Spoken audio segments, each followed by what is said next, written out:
e uso do solo urbano e rural e adequação da cultura e aptidão local. Souzas hoje é um foco de empreendimentos imobiliários aqui em Campinas. É a área com maior quantidade de mananciais de recursos hídricos que nós temos. Nós temos que repensar como é que aquilo vai ser ocupado, né? Está saindo agora o tempo de referência para o plano de manejo do CONGEAPA, da APA de Souzas. Nós temos que colocar essa discussão na pauta do dia. Numa bacia onde eu não tenho água suficiente, eu tenho que discutir como que é a ocupação do solo rural. Cada cultura absorve uma quantidade de água. Eu não posso ter uma plantação econômica de eucalipto próximo a uma área de recarga, porque o eucalipto é uma planta que puxa muita água. Isso é o planejamento de ocupação do solo rural.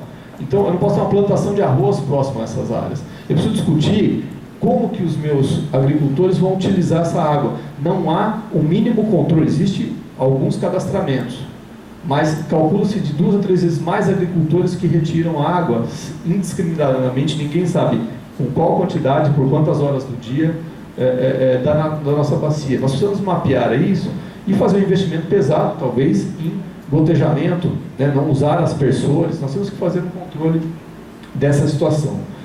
Projeto qualitativo de arborização urbana, algo que até a Tereza, não sei se você está aí, mas a Tereza sempre debate isso e é uma coisa importante.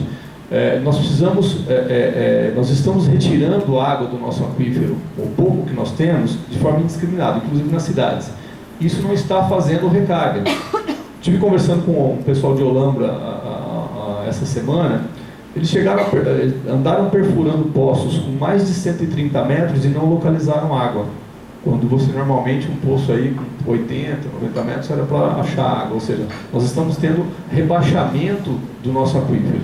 Então é possível fazer um trabalho interessante de arborização urbana, porque cada árvore, isso tem estudos, ela capta uma quantidade razoável de água, essa água desce pelo seu caule e ele deveria infiltrar. Observem as nossas calçadas, se cimenta a árvore até o caule, como é que essa água infiltra? Né? Nós temos que colocar, e são todas ações relativamente fáceis de serem trabalhadas.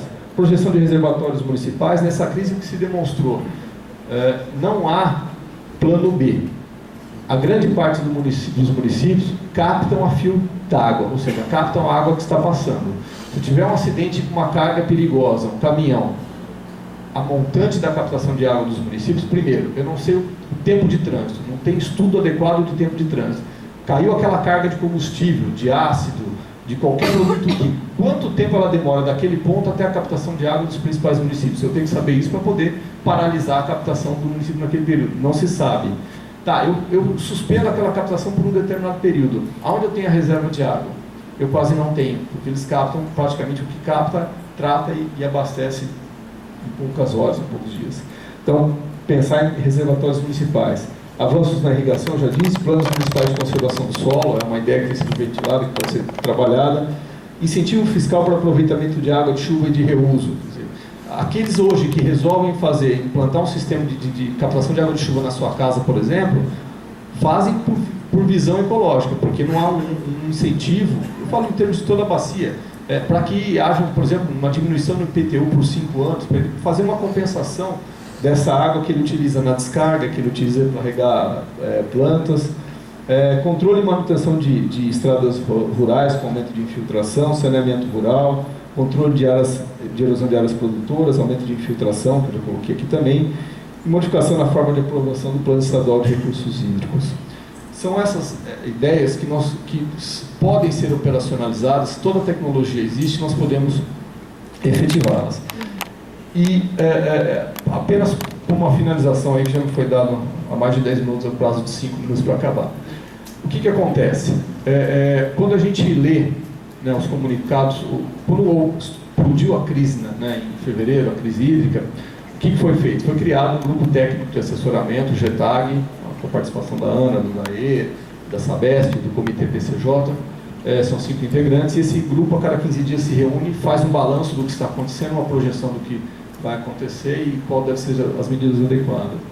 A gente lendo esses boletins, se os senhores acham isso lá na página do Comitê PCJ, ou procurem GETAG na internet, aí no Google, nós vamos verificar o seguinte: não há uma única palavra, né? Não há um único trabalho de mencionamento sobre os riscos ecológicos que está ocorrendo com essa baixa vazão. Ou seja, se trata puramente a questão de equação de entrada-vazão em relação à disponibilidade de água para a indústria e para o consumo humano.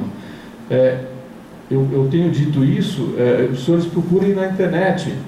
Desde quando começou a crise, alguém viu a Secretaria de Meio Ambiente Estadual vir a público e falar o seguinte: olha, a bacia PCJ, a água que vem do Cantareira para a bacia PCJ, ela não é só uma água de abastecimento público, ela é uma água também de manutenção da vida ecológica dos rios da região, né? Da fauna, da flora, da vida ecológica.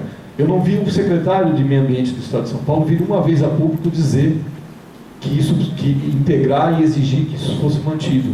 Tanto que no dia 12 de fevereiro nós tivemos uma mortandade enorme de peixes no rio Piracicaba, porque nós não tínhamos água passando praticamente por Campinas, por falta simplesmente de oxigênio. Então, a gestão dos riscos ecológicos, ela tem que estar na pauta na medida em que você faz essa previsão de ações dentro da própria bacia, né? Nós precisamos criar fóruns de discussão permanente sobre isso, porque não dá para esperar sempre uma seca para começar a discutir essas ações. Obrigado.